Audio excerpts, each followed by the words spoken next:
You told the president, you said be prepared because it will be coming to your shores, America, to your door, you said. And your advice to Obama was to remember the words you're making to other nations. Well, today, our dear brother, has to be very, very careful in this decision that he and his Secretary of State and Sarkozy and Prime Minister Cameron and others are planning. They would love to go into Libya and kill Brother Gaddafi and kill his children, as they did with Saddam Hussein and his sons Qusay and Uday.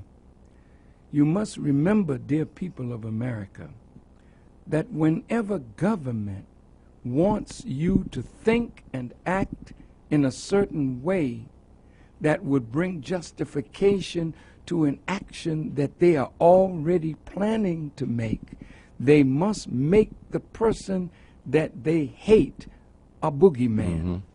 Now, nobody wants civil war. It is the bloodiest of all kinds of wars because you're fighting your own brothers. You're fighting the people of your own language and culture and history. So in every nation, brothers and sisters, there is dissatisfaction.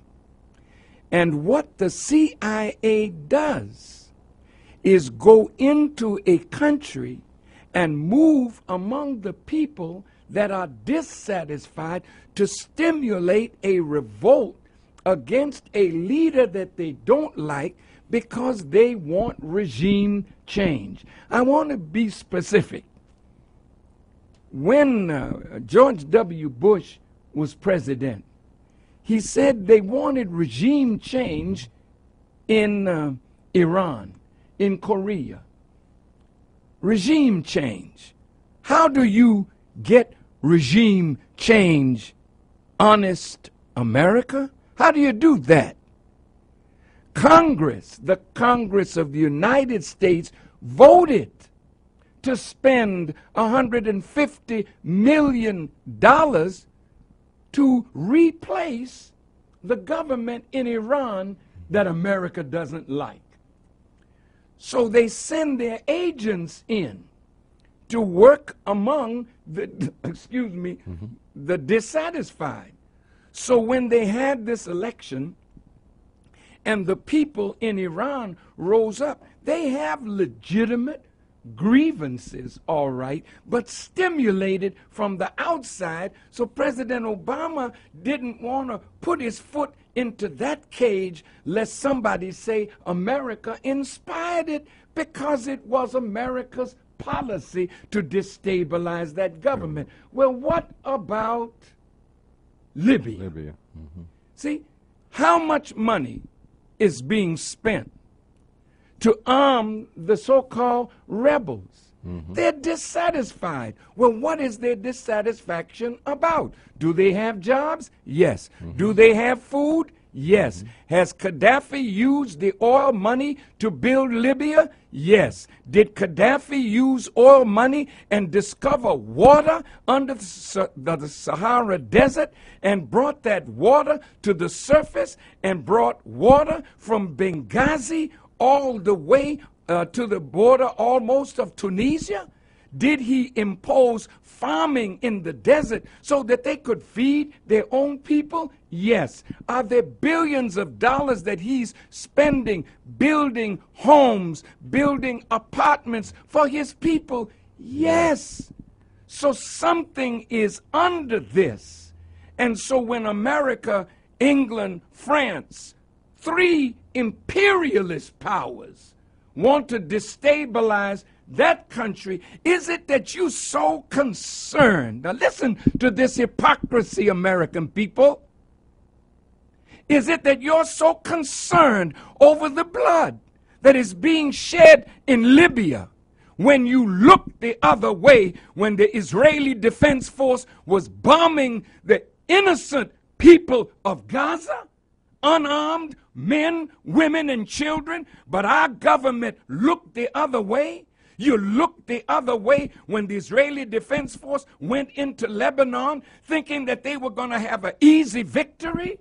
Then you had to come out with your tail between your legs. Don't tell me and wise black people or white people that you're interested in black suffering. Where were you in Rwanda?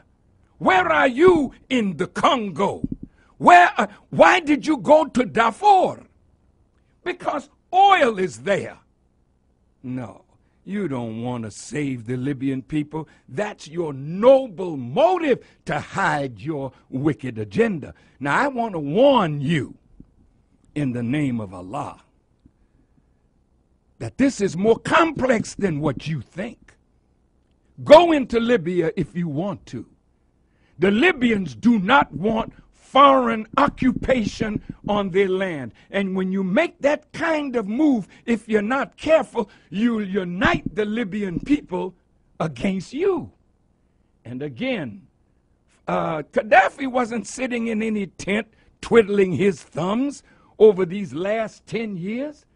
This man has been investing in African development.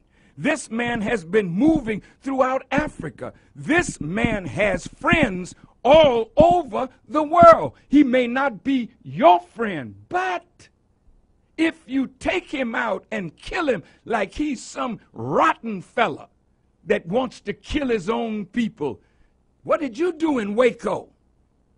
Right. What did you do when your people rose up? Did you talk them out of it? No, they had weapons, you bombed them. What did you do in Philadelphia with the movement? Did you talk them out of their home or did you bomb them? We didn't hear any outcry from you religious hypocrites that love the lives of human beings.